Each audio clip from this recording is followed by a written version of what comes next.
All right, everyone, let's talk about chance. I mean, we're not just talking about flipping a coin here. We're talking about the real world. What are the odds of two things happening? Or even three?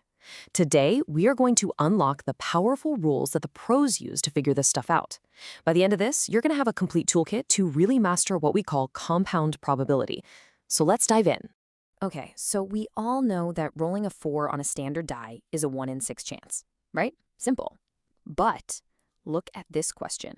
What are the odds of rolling a 4 or an even number? Now it's a little trickier, isn't it? That's because the number 4 is also an even number. There's an overlap. And that, my friends, is the world of compound events, where we have to deal with these tricky ands and ors. Today, we're going to crack that code. First up, we've got the AND rule. You know, its official name is the multiplication rule, and it is going to be your best friend whenever you need to know the odds of a sequence of things happening. You know, what are the chances of this happening and then this other thing happening? But the first question we always have to ask is, do these events actually affect each other, or are they totally separate? And this slide right here, this is so important. You have got to know the difference. Okay, so independent events, they're kind of like loners. What happens on one roll of a die has absolutely zero effect on the next roll. But dependent events, oh, they are connected. Just think about it. If you draw an ace from a deck of cards and you don't put it back, you've completely changed the game, haven't you? There are now fewer cards in the deck and one less ace. The probability for that very next draw has totally fundamentally changed. So, to handle those connected, dependent events, we use this formula. Now, I know it might look a little strange at first, but let's just break it down together. The probability of A and B equals the probability of A times this special little piece of notation, P, B, vertical line A. All that means is the probability of B happening given that A has already happened. That little vertical line just means given. And that is the key that lets us calculate exactly how one event changes the odds for the next. Okay, let's actually put this into practice. Let's say we want to draw an ace and then a king without putting the first card back. So for the first draw, what's the probability of getting an ace? Easy, 4 aces out of 52 cards. But here's the crucial part. That ace is now gone. It's out of the deck. So for our second draw, the probability of getting a king is 4 kings out of how many cards? That's right, only 51. That's the dependency right there.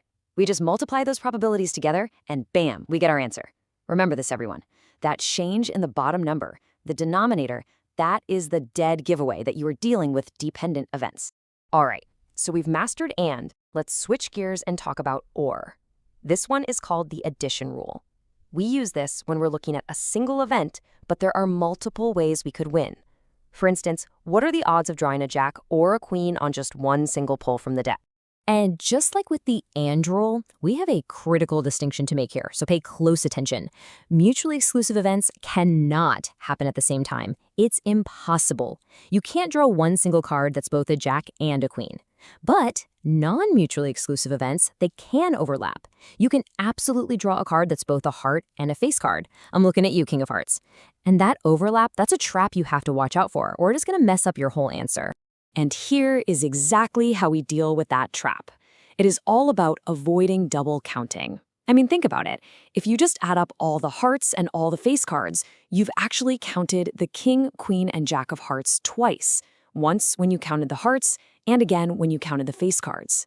The fix is actually really simple. We just have to subtract that overlap one time, so we only count them once. Let's look at the math. The probability of getting a heart is 13 out of 52. The probability of getting a face card is 12 out of 52. And the overlap, those cards that are both, is 3 out of 52. So we just follow the rule. We add the two main probabilities, then we subtract the overlap.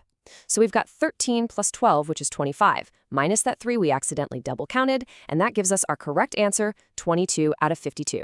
See? Not so bad. Okay, now we are going to circle back to something we saw just a little bit earlier, that idea of given. This has its own special name. It's called conditional probability. And listen, this isn't really a new rule. It's more like a powerful new way of thinking. This is how people analyze everything from sports statistics to video game odds, even medical test results.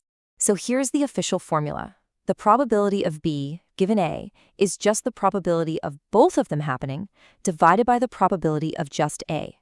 What we're really doing here, and this is the amazing part, is we are shrinking our universe. We're saying, okay, we're not looking at everybody anymore. We are only looking at the world where event A is already true. It is a total game changer for how you see the odds. And here it is, the big secret. Does that new formula look scary? Well, it shouldn't, because you already know it. It's just the and rule for dependent events that we learned a few minutes ago, just rearranged with a little bit of basic algebra. You have already done the hard work. This isn't some brand new concept. It's just looking at the same powerful tool from a slightly different angle. You've totally got this.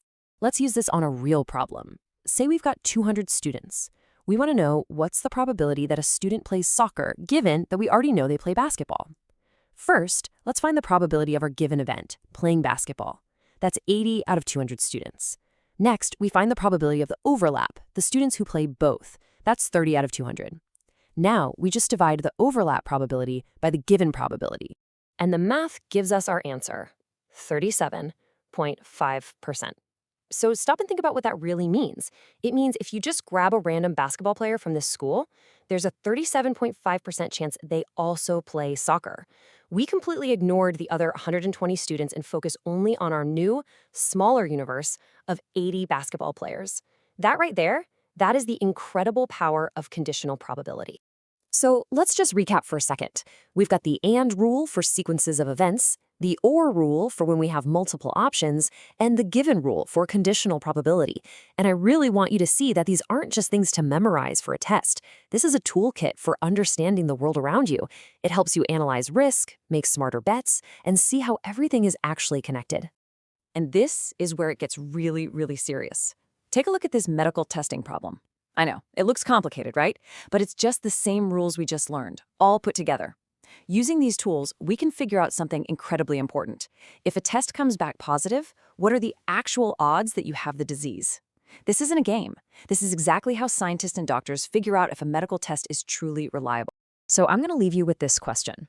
You now have the fundamental toolkit for understanding chance. The next time you hear a statistic on the news, check the weather forecast, or even just play a game, I want you to think about the rules we've covered today. What are the hidden odds and probabilities that are shaping your world? And how can you use this new knowledge to see it all just a little more clearly?